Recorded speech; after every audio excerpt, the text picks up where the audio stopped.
Premier feu de la saison pour allumer ma technique, hein, un petit peu de papier journal, un petit peu de boîte à F, de la paille, des granules de bois, puis un peu tout ce qui se trouve autour de moi, sec, et pour finir, de l'herbe verte. Donc aujourd'hui, super temps, il fait 16 à l'ombre, donc on en profite pour finalement regarder un peu l'intérieur de nos deux ruches pour voir où en est la reine, est-ce qu'il y a de la place à pondre, et puis on va faire ça vite, mais c'est notre première inspection là, puis on va profiter de mettre notre corps de ruche Happy May sur Flip et on va vous filmer ça. À tout à l'heure. Cadre de rive, normalement c'est un cadre, c'est le cadre le plus éloigné de l'essaim. Donc on va voir comment il est. Alors, elles sortent là, hein, elles sortent, elles sont pas contentes. Elles sortent. Bon on voit que ce cadre est quand même propre. Il y a encore du sirop, elles en ont mis. Et il y a du pollen.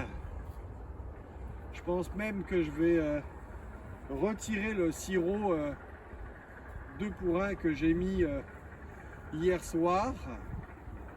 Donc premier cadre déjà, on va dire 50% pollen, 50% sirop.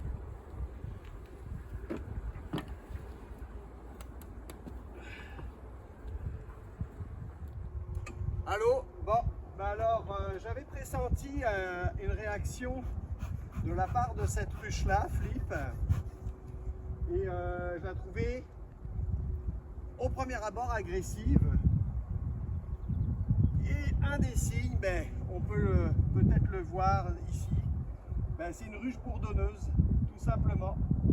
Il n'y a pas de reine, il n'y a que des abeilles, elles ont survécu à l'hiver. C'est assez surprenant, puis voilà, j'ai que des bourdons. Donc c'est une ruche qui est finie. Voilà.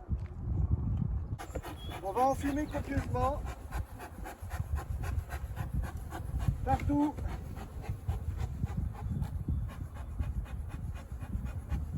Là, on va ouvrir le grand pour qu'elle rentre. Pour qu'elles se gorgent de miel. Elles vont se gorger de miel. Et ensuite, je vais aller le secouer un peu plus loin. Elles vont revenir à la ruche. Mais je vais l'avoir enlevé la ruche.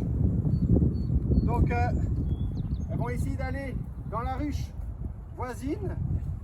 Et comme elles vont être gorgées de miel, elles ont plus de chances de se faire accepter par la ruche voisine.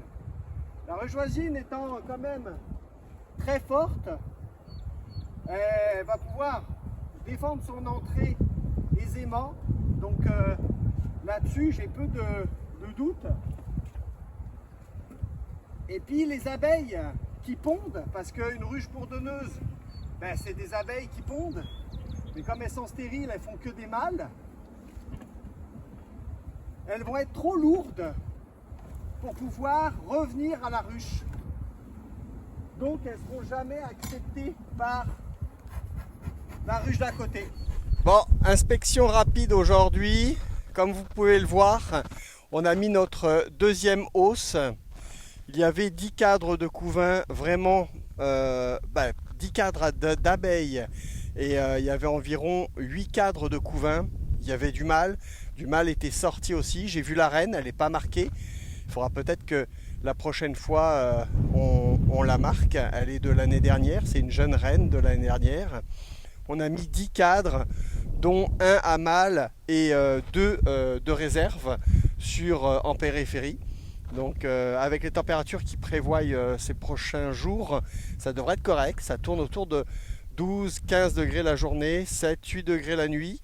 Je pense qu'elles sont suffisamment fortes pour pouvoir vivre dans une deuxième hausse, surtout que tous les cadres sont bâtis, donc ça fait moins de place à réchauffer.